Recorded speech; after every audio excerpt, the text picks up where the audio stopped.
Thank you all for joining the Product Leader Summit virtual speaker series. We've got two amazing guests here to help us learn about how product leaders can drive clean tech innovation. We've been joking about all the ways we do, and everyone in the chat has said basically composting and recycling. So hopefully we find better ways to professionally make an impact here. But we've got an amazing talk here with the Product Leader Summit. I'll let Sid and Renee introduce themselves and their roles here today. But thank you all for joining so much. Our role for with the Product Leader Summit virtual speaker series is really about giving grassroots movement and speakers the opportunity to come talk about unique topics. And this is one that is going to be really exciting for us here today. So I'll hand it off to Sid and Renee here. Thank you both. Thanks, Nishad, and thanks for having us. It's great to see so many people from all parts of the world. I see somebody from Auckland as well, so good morning there. Hey everyone, my name is Sid Dar. I'm the VP of Product at Innowatts. We are a VC-backed Series B company in the broader climate tech space. We work with all different kinds of participants in the energy value chain, and they use our energy analytics product to help them with their business goals. So reliability, affordability, and of course, sustainability as well. I've been in the broader product technology space for over 16 years across different domains, energy, finance, commodities trading, and so on. About 4 years ago, I live in Houston, Texas. About 4 years ago, we had a winter storm Uri that brought a lot of freeze and snow and ice into the city and kind of forced me to reconsider some of my life choices in some ways. And I shifted more towards clean tech space at that point in time. I'm really excited here to be introducing Renee. She's our main speaker for the day. Hi, Renee. As we were sort of collaborating on this, we realized we have a lot of things in common. Passions, obviously, product, climate tech, and coincidentally, we also went to the same school, Carnegie Mellon. So I'm super excited to be introducing a fellow CMU alum. So Renee has over 16 years of experience leading product at startups and big companies, taking products from idea to launch and helping them scale. She's a five-time head of product, working across industries like fintech, healthcare, defense, and space tech. Right now, she's tackling climate challenges, working as a fractional CPO to two early-stage clean tech startups. She's also building a broader movement called Climate Conscious Leaders. If you haven't checked it out, I would highly encourage you to do so. It's something she founded in 2024, and it has already brought 500 plus business and product professionals together. The mission is really simple: to equip leaders with tools and support that they can build the products that are both profitable and sustainable and accelerate the transition to net zero. And we'll be hearing a lot about that today. So in today's conversation, Renee is using all the examples of what she's learned from her fractional work and her work at CCL, and she's built this framework called the Product Market Earth Fit that we're really excited to learn more about today. So Renee, with that, over to you. Thank you, Sid, and thanks for everyone who's joining today. I'm going to start with my why, and to kind of get a sense of who's in the audience, I'd love if you could either turn your camera on and use your human hand or use your emoji hand, and just give me a sense of who's here from clean tech or climate tech, or put in the chat. Obviously, I know Sid already. All right, and then who's here from just general tech? So most other folks. All right. Well, hopefully my why will help bridge across those two things and change a bit of how you're thinking about this. So my aha moment came after 38 years of being deeply eco-conscious in my personal life and 14 years of building products in the tech industry, where I was constantly chasing challenging but interesting tech problems, but eventually hit a wall of burnout. I took a sabbatical, and finally having the time to actually listen to podcasts, which I'm sure you can all relate to, I vividly remember listening to a talk from Jeff Weiner, the previous CEO of LinkedIn, now their executive chairman, and how he would wake up each day energized because his personal purpose and his career purpose aligned. And at the time, I remember thinking, is this BS? Like, is this just one of those things that successful leaders get really good at saying to sound motivational? Reflecting on my own personal experience, I've worked for many different mission-driven companies, but I never fully realized that true alignment that he had described. So I noodled on this for a few months, until one day in the fall of 2022, I started reading about all of this money that investors were pumping into climate tech, and a boom of sorts was starting to happen, or another boom was happening. And I was like, wait, I can work on climate problems, which is tapping into all of my eco-conscious passion and energy that I was so actively living in my personal life. And I can leverage my product expertise, and I can get paid for it. So this was really the moment where I found my ikigai. This is a Japanese term if you haven't heard it. And it's really the moment where you discover your skills and something else. For me, it was the planet's needs really found this alignment. And I finally felt that true alignment that Jeff had talked about. So I can vouch for it. It's real. Hopefully a lot of you have gone to that point in your careers as well. But I want to just say thank you. I'm really honored and grateful that you guys are all here today, and I have the opportunity to share this passion of mine and share the product market earth fit methodology with you. All right.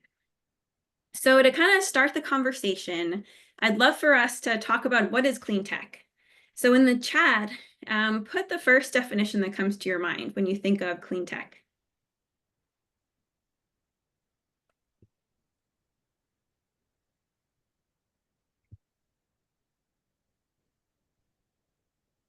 All right. We have EVs, sustainability. What else? What comes to mind? What's the definition of clean tech that you're familiar with?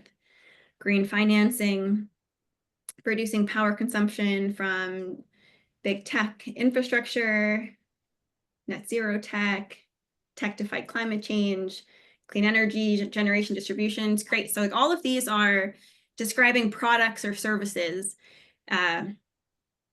that are tackling climate challenges. And that's, that's a typical definition that people think of. It's the industry definition. And in the industry, we often use clean tech and climate tech interchangeably, but from a strict definition, there is a nuanced difference that it's helpful to be aware of. So clean tech, climate tech are solutions that are designed to address and mitigate the specific effects of global warming and address the extreme levels of greenhouse gases we have in the atmosphere. So examples would be like sustainable agriculture, tech to support decarbonizing buildings, our energy, our transportation, tech to extract CO2 out of the atmosphere, which is called carbon capture, or just general climate and data analytics platforms. Clean tech, on the other hand, I describe more as technology or products that are designed to help us minimize emissions in the things we use and the things we do in everyday life. So think like water, electricity, waste streams, transportation. It's a lot of tech that's related to the infrastructure around us, like tech to keep our water clean, improve our air quality, monitor and reduce air pollution, things like that. Things like waste, recycling, renewable energy. And there's also a lot of overlap. So an example would be like the two companies I'm working with on a fractional basis. One is working to reduce the water and electricity usage of commercial buildings, so the built environment. And the other is reducing the amount of single-use plastic waste at both a business and a consumer level. So these really fall on that overlap, which is like what a lot of products do. But beyond this industry definition, I want us to think of more, think of everyday conversations, everyday work. What do you think clean tech means in that context? So put that into chat.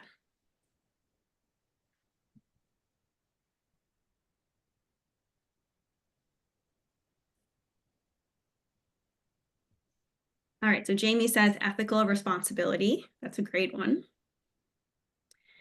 What does clean tech mean in an everyday work or everyday conversation? Personal impact, personal choices. Anthony says contributing towards climate or environmental goals. Rajmi says, minimizing your impact on the planet. So you all are exactly right. This is more of the industry definition, right? Building technology that's designed to have a low environmental footprint. So really, we can all build clean tech, right? It's all about building tech with a climate consciousness. And if we use this definition where building clean technology means building products with an eco-conscious mindset and putting some level of energy into measuring your product's carbon footprint and taking steps to reduce your carbon footprint, who could either currently define or feel like in the future you could define yourself as a clean tech product leader? So like raise your human hand or your emoji hand or say me in the chat. Mona, she's mom. So, looks like a few of us feel like we could do that.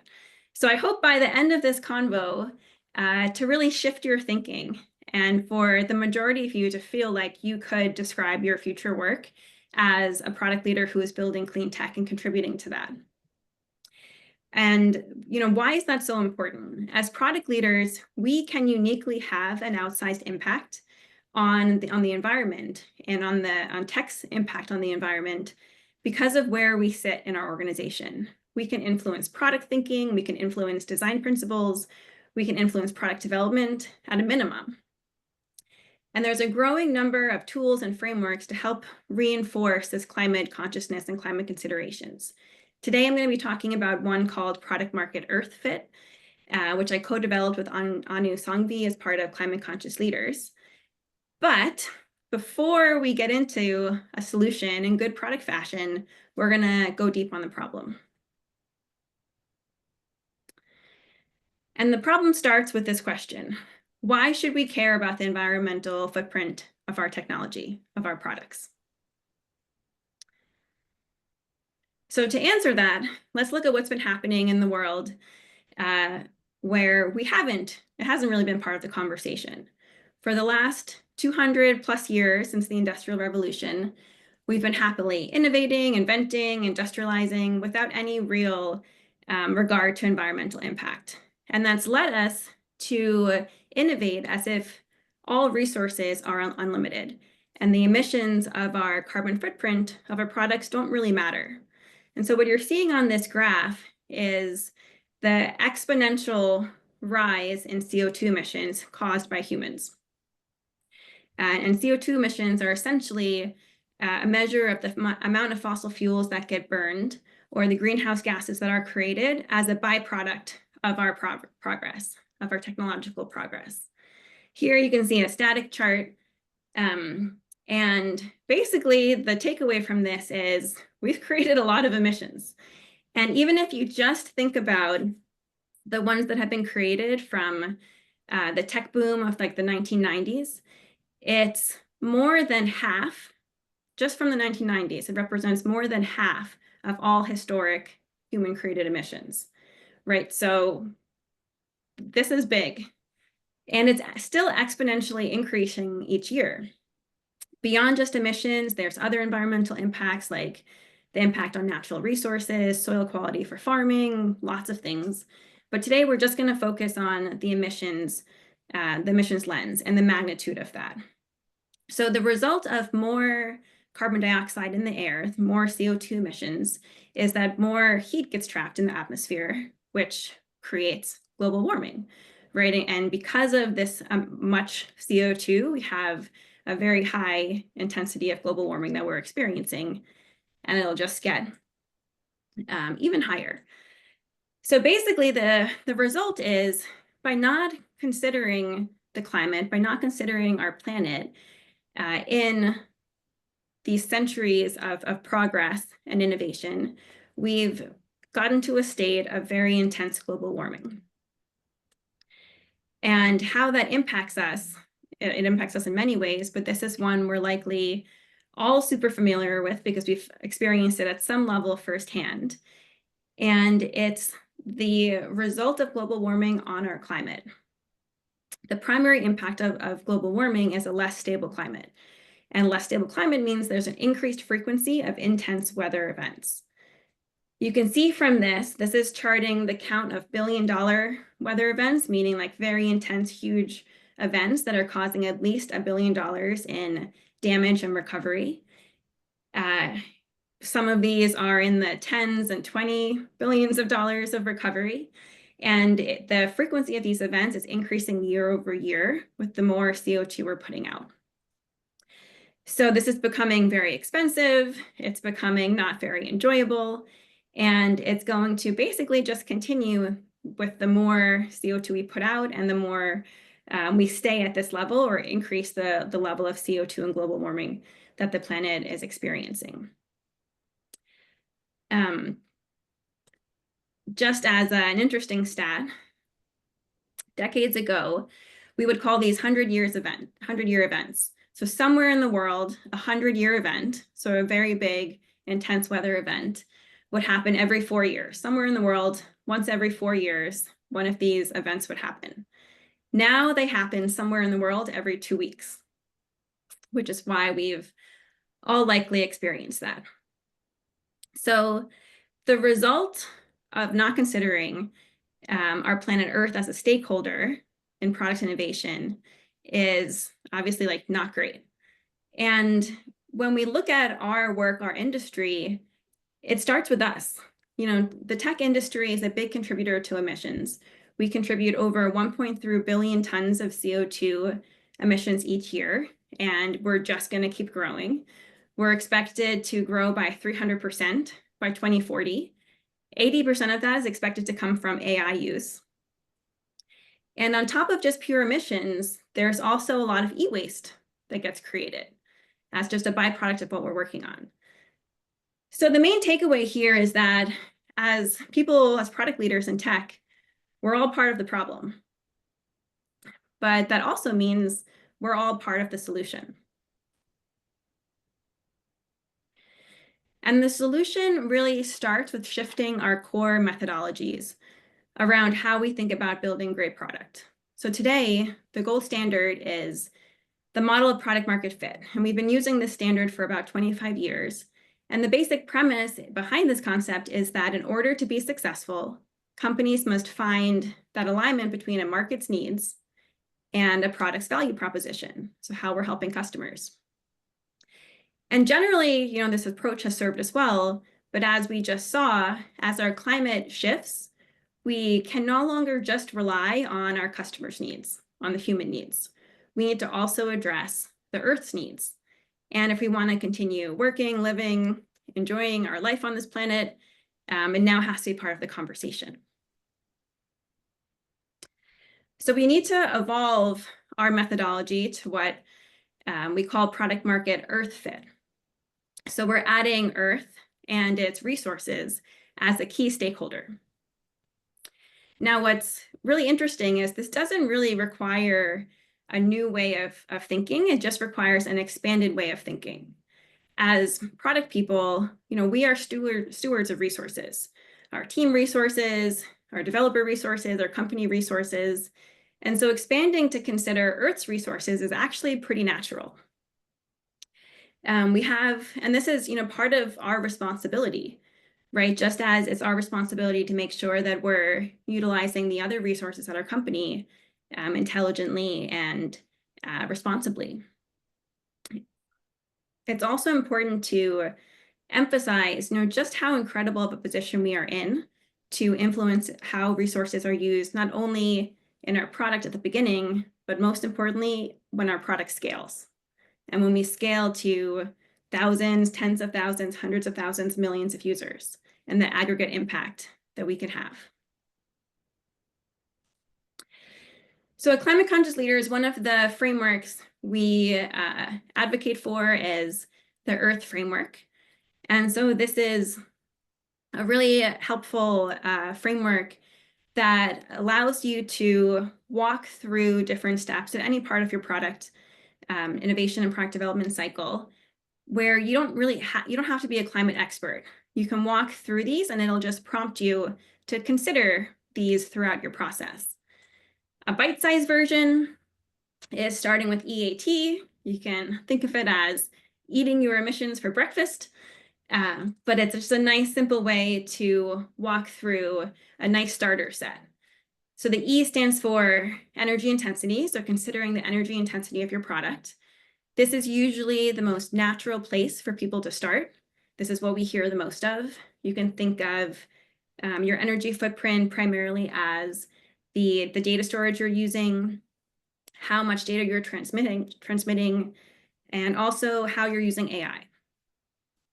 The next set is your product's the actions your product's promoting as part of the experience and the environmental impact of those user actions. The third one is around your KPIs. So a lot of us think that we're currently measuring the total impact of our product, but often we're not actually measuring the environmental impact of that. So we need to start expanding our product thinking beyond just metrics for customer growth and revenue, and we need to include how our product's impacting the earth as part of those KPIs. So today, since we have limited time, we're going to deep dive on the actions part. And I think that this is one of the most unique ways that this framework helps us think beyond just the pure energy and paper carbon footprint of our products. It really helps us think about what we can influence beyond that and with our users and with our customers. All right, so as PMs, we have control over the actions we promote in our user experience. You know, it starts with us, it starts with our team, and it doesn't mean you have to build an unwanted experience.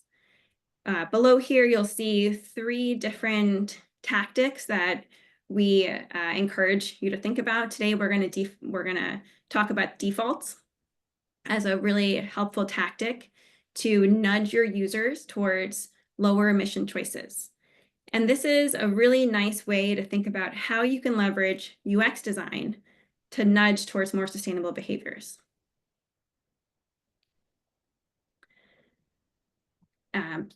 I'm sure you guys have probably heard about some of these studies in behavioral science.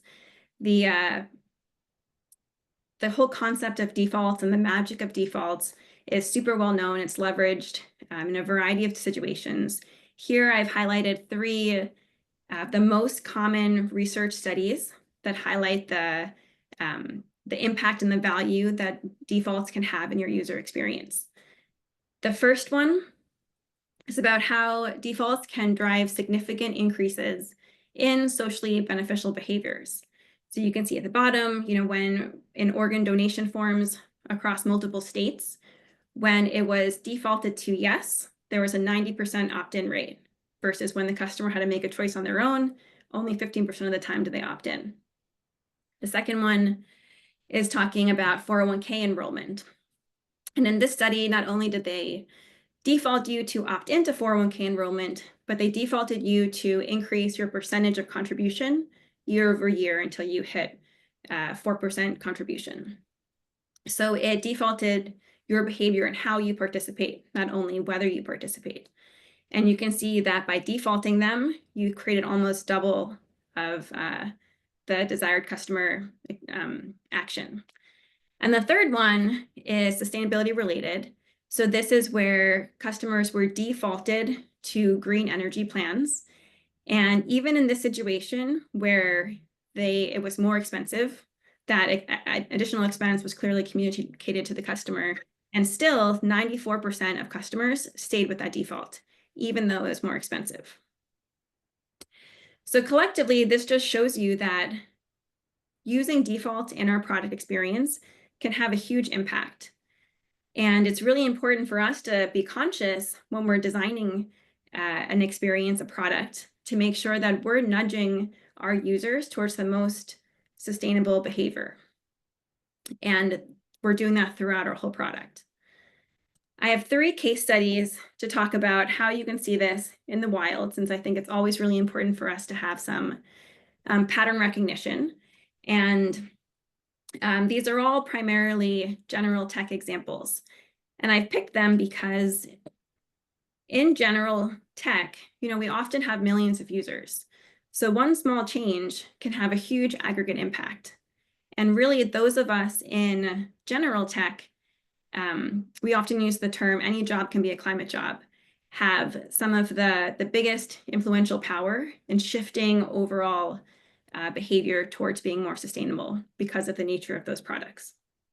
So the first case study is Netflix, and this is a case study from the pandemic, where in Europe, it was generally very bandwidth constrained.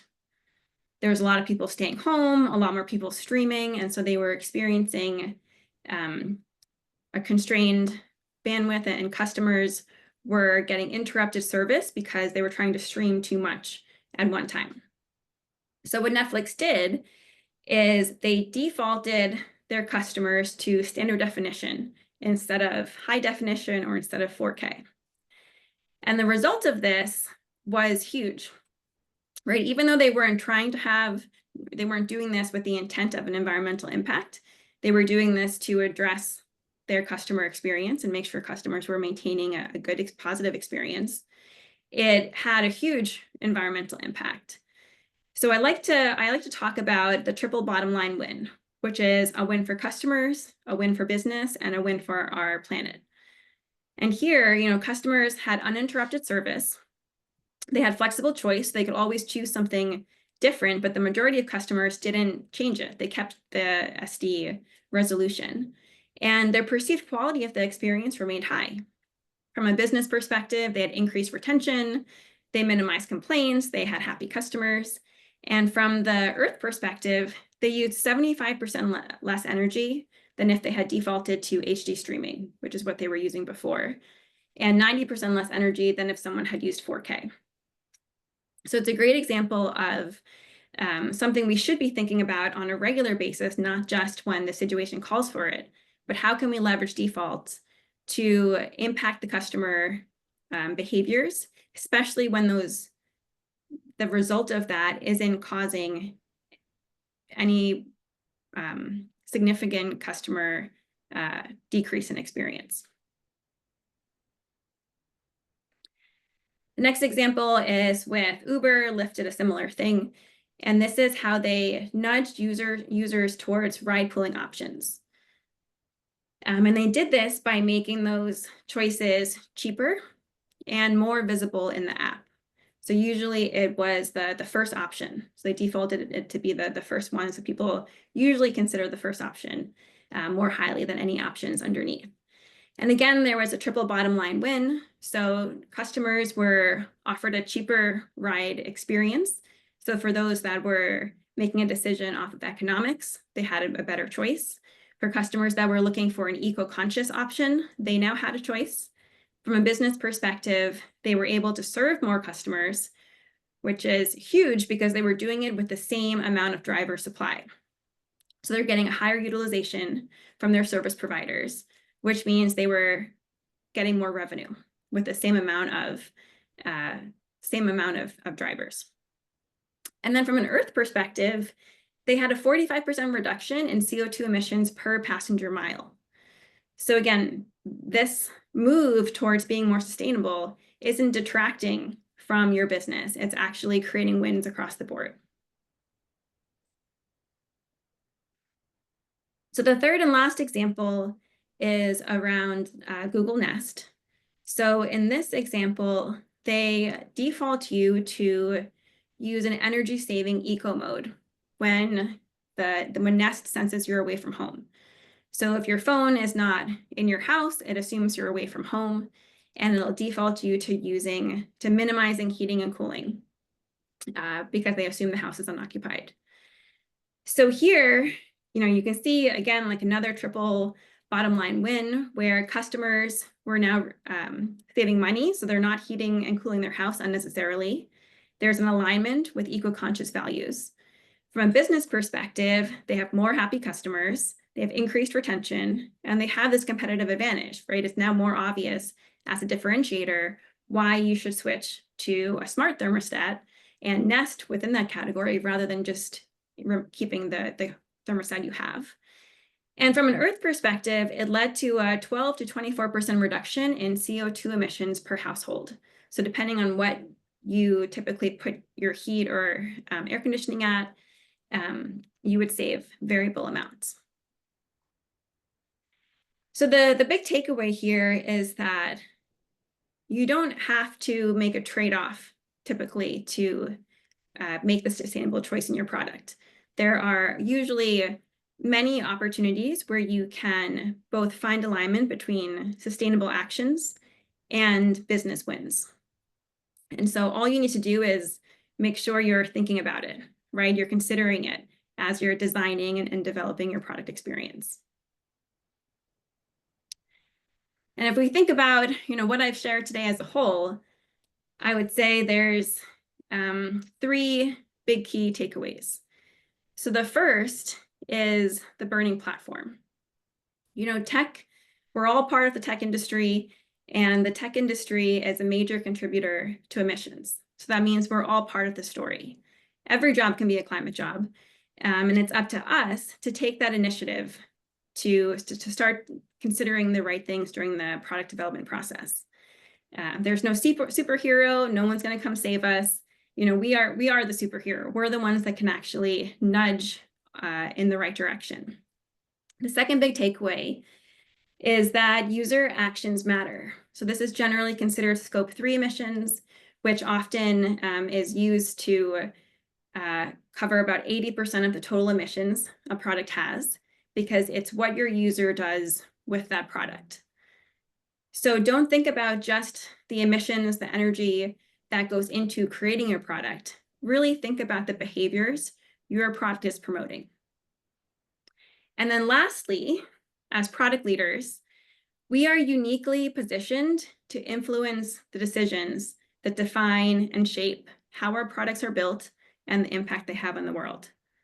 We are at this intersection of business, technology, user experience, and we can shape our products for the better. We own the roadmap, we shape user behavior, we can build bridges between business goals and sustainability goals, and we can truly drive change across teams. And so I hope that through this, you've kind of felt empowered to not only change your behavior and change the way you're thinking and shift it and expand it to consider Earth as a primary stakeholder, but also how you can impact the company and the product at a broader scale through your partnership with other teams and your position in the industry. And lastly, if you want to get more involved, if you want to learn more, if you want to come to one of our workshops to learn more about product market Earth Fit or Earth Framework or some of the other frameworks we have, you can join Climate Conscious Leaders. You can follow us on LinkedIn. We have a Luma account where we post our monthly meetups. So it's a great way to start expanding from an educational standpoint, as well as tap into a community where people are sharing these values and looking at how we can bring them into our work and really action them. Awesome. Thank you, Renee. That was so such a great presentation. I think the product market Earth Fit is such a fascinating framework to think about. Such pressing challenges that we have, and I personally love the examples. It made it so much relatable for so many of us, like how you can actually impact business growth, innovation, as well as creating sustainable solutions. So thank you so much for that. We'll move on to Q&As. I see a couple there. One that's come through, Renee, is what are some of the examples that you've seen or personally worked on where you've applied the sustainable user action consideration you walked us through? Yeah, great question. I'll talk about one that I've worked on and then one that I've seen. So an example of one in the company that's working in the built environment, so that the company's intention is to basically eliminate energy and water waste. And the result of this is that we save the business owner of that building a lot of money because they're not paying for water or energy that doesn't need to be used.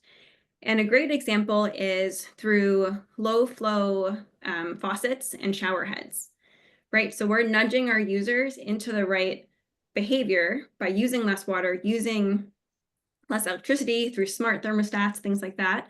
And they don't even know about it, right? It's not interrupting their experience, and we're able to still maintain a top level experience while also reducing the environmental impact.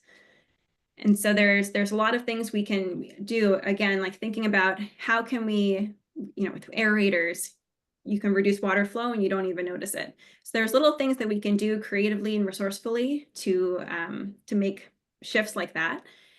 For another climate example, not a product that I've worked on, but a product I've used, it's called Too Good to Go, which is a company that's aiming to reduce food waste. They connect you with restaurants nearby that have excess food at the end of the night, and you can buy it for a discount. So rather than that food getting trashed, it can actually get used and consumed.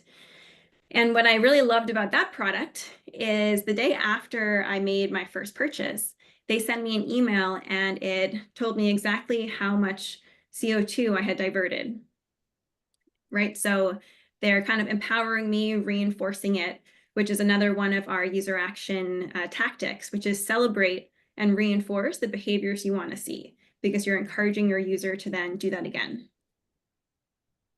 Sid, I'm curious if you have anything to add from your... Yeah, I love those examples. In fact, it's funny when you mentioned the water one. A friend of mine was explaining to me the difference between a Texas water shower head and a California one, and the difference in water pressure is quite significant between the two. I'm not going to say which one is more efficient, but I think you can make a guess on which one is more water efficient.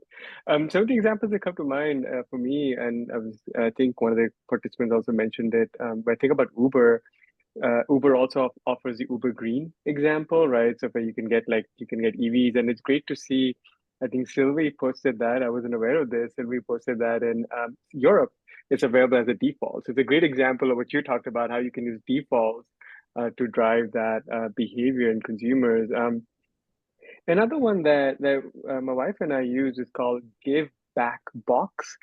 I don't know if how many of you have heard of it, Give Back Box. So I'm sure everyone has shopped at Amazon at some point in time, which means you got an Amazon box delivered to your home.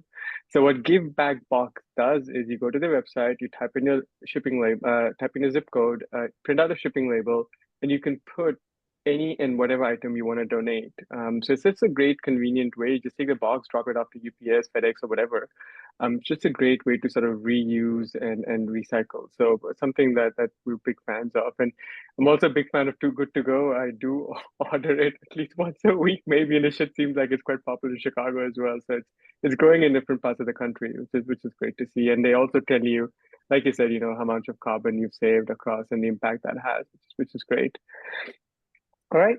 Next question we have, are there unique complexities or challenges you've seen clean tech, climate tech that you don't normally see in general tech products and companies? Yes, and I'm sure, Sid, you can you notice this as well. I would say one of the major ones is that problems are typically a lot more multifaceted than the problems we see in general tech. And as a result of that, there are fewer opportunities where a pure SaaS solution can be the end-all be-all solution. Often in general tech, there's plenty of products that are just pure SaaS products. And an interesting thing is VC is kind of expecting climate tech to have the same options, but it's not true. Just because of what we've talked about, where there's a lot of infrastructure systems involved. There's the built environment, there's transportation or food system, policy, governments. And so you're usually dealing with either a physical asset or a human or professional service that needs to be part of the solution also. So it forces you to think more at a systems level than you would normally see in general tech. Along the same lines, No, go on. Along the same lines, I would say the stakeholders you're working with are often more complex as well, because you're inherently working with some level of infrastructure. So you might have a utility company, I'm sure Sid works with them all the time, maybe like waste management companies, food supplies, local governments. So there's different regulations you have to work with and comply with. And also a lot of infrastructure companies haven't fully come into this tech evolution and more modern way of working. They're very traditional. And so they work differently, right? They think differently. And so being able to adapt and drive change and progress across them is also unique. Yep, no, I completely agree. I feel like in general, just software systems over the years have become so much more complex, right? With the advent of cloud and containerization and now AI agents and all these other things. And on top of that, if you add physical components that are, may not always work. Like, I work with meter data from residential meters, and certain parts of the country are so old that if it rains too hard, you don't get the data. So what am I supposed to do, right? So all these other considerations that come into play. I also feel like, I think a lot of the consumer tech, if you take the examples of, the Amazons of the world, the Ubers, the Netflix of the world, they really influence consumer behavior in so many different ways, right? We expect now that everything's going to be available to us really quickly at affordable price, that have choice, at a good quality and everything. And when I think about like energy as a product, as a commodity, that's not always all the tenants, right? For example, one thing that's really important is energy equity, which is essentially making sure that regardless of where I live in the country, regardless of what tax bracket I'm in, that I have electricity available in my house, right? I mean, that's not always the case because prime delivery doesn't have to be available in every single town.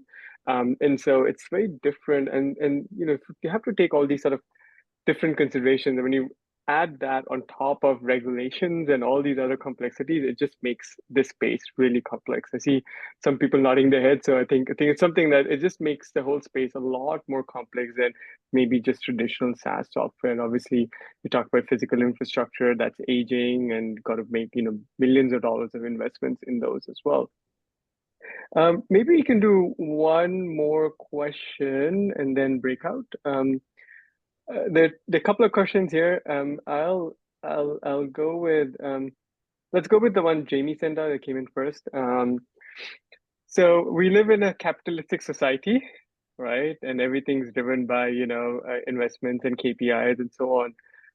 How do you really think there will be progress that the Earth needs? What are your thoughts on this? It's a tough question. Yeah, I would say like it's up to us on the outcome of that, right? Because we're the ones that are shaping how we solve customer problems and how we create business value. And so we have the choice to do it in a way that is more sustainable or is less sustainable. And the more product leaders, the more business leaders that shift into this new mindset and start normalizing product market earth fit and that expectation, the faster we'll get to that. And until that point in time, we're going to increase our levels of global warming, and the whole environment around us is just going to intensify. So I think right now, it's very much a competitive advantage to adopt this mindset early. And as we'll see over the years and over the next decade, it's going to go from like a first mover's advantage to just table stakes to start doing this. And once it's table stakes, hopefully that's not too far out, but it might be a very intense and dysfunctional world then, because since so much of this involves infrastructure, a lot of that infrastructure isn't built to handle this. Like as Sid said, like our infrastructure is built to handle what's typical in each of those regions, and everything is becoming atypical. So I hope that we can move there faster, and I hope that we all feel empowered to do that, and we can not only lead the change ourselves, but also create a multiplier effect across our teams.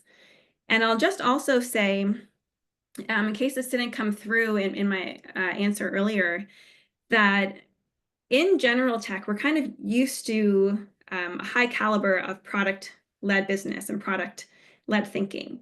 And that doesn't exist at the same level in tech industries and climate tech industries, mainly because those founders of those came from the domain versus coming from a tech background. And what that brings from an opportunity perspective is a whole potential for change and efficiency and innovation in the way we work. So if you feel like you're getting forward in general tech and it's kind of rinse and repeat over and over again, bring that skill set of customer centricity, of data-driven KPI focus, lean startup mindset, bring that over to the world of clean tech and climate tech, because it's just a whole new muscle and a whole new way of working that I think allows you to tap into your best practices, but do it in a fresh and new way. Yeah, no, that's such a great way to think about it. I think every single bit counts, right? And as product leaders, we we absolutely can drive change. And what I would encourage you to think about is we don't always need permission to do things, right? We can drive the change. We don't need permission. Just go do it. Like, for example, really simple example I can give you talking about KPIs in the question. If you use a cloud provider, let's say use Amazon, they actually have something called a carbon footprint calculator. So you can actually use that to understand what your carbon footprint is. Um, I'm fairly certain, right? There's something that, folks can go do it on your own and present like, hey, this is the carbon footprint that we're seeing from our infrastructure. It'll be just a really interesting exercise where you can sort of get your hands dirty, get a start, and then drive the conversation based on that, right? So hopefully, Jamie, that gives you some sense of where you can start and gives you some sense of how to tackle that question. What we'll do, we're kind of short on time, so maybe we'll take the other question that was there from Amit. What's the number one piece of advice for product leaders fit into this future of clean tech? Renee? I would fall back on shifting your mindset from product market fit to product market earth fit and expanding your definition of being a steward of resources to go beyond company resources and into earth's resources. A really unique opportunity. And also one of the reasons this is more challenging is we need to shift from a linear mindset to a circular mindset. And we often think of a linear mindset in the things we buy, which is often like they pull resources from the earth, they make something, we use it, we throw it away. And we need to, create a circular version of that. But there's also a definition of that in how we work. Circular mindset is like microservices, using modules, having a design system, we're using the same design over and over again. So thinking about how you can just shift your thinking in different dimensions to go from linear to circular and the new opportunities that creates. So just as a quick example, if we think about coffee, you can grow amazing coffee beans in a regenerative farm and have, totally shift the way that they're grown and that product at its core. But if you think about how that would shift in a circular level, there's the packaging that those beans are put in. There's the transportation of those beans going from the farm to the consumer. There's the end of life of the coffee packaging and what happens afterwards. And so when we start to think from a circular mindset, there's a lot more collaboration across supply chains. And because that collaboration doesn't exist today, there's a lot of opportunity to help create connection, collaboration, to unfragment that. And so I think with these challenges also comes a lot of opportunity for new innovation to facilitate that transition from linear to circular. Thanks for that. I completely agree with the points you made. The product market earth fit is definitely a great way to think about this. I think also something you mentioned at the start, like finding that harmony between how you live your professional and personal lives. I think finding that harmony and living that life that you're looking for, I think that makes a big difference as well. And finding the passion. And if the passion is clean tech, I think that really shows in sort of your work and so on as well. So I think that's it for the questions we have today. Nishit, over to you. Yeah, awesome. Thank you. I learned quite a bit of how to think about this. I've been thinking during your whole time of how I could potentially try to incorporate this into my product. I'm struggling a little bit, to be honest with you. It's like a fintech product around moving money, so I'm like trying to figure out where users are making costs or energy energy saving decisions, and I'm like struggling to figure out how I can even quantify it a little Maybe bit. one example that we didn't touch upon that you may want to consider is dark mode. A lot of there's some research out there that may be conflicted at times, but a lot of people have suggested dark mode does help in energy conservation. Maybe start with that as an Yeah, option, and then there who you knows? go. Maybe potentially that might become a default if the consumer experience isn't reduced by any way. That's a good Another way to great say. thing is to just start by benchmarking, right? If Mm-hmm. you, there's a lot of libraries you can add to your code, just like, putting launch darkly where you're logging things. You Mm-hmm. just put a library in and it'll tell you how much energy that computation, that service is using. So just starting by benchmarking where you're at is huge, right? Because now you're measuring it, it can be part of the conversation. So if you don't know where to start, I would say start there. Great idea. Well, didn't even consider that. Awesome. Well, thank you all for joining the Product Leader Summit. This is an amazing talk. I learned quite a bit. I'm not from this space, so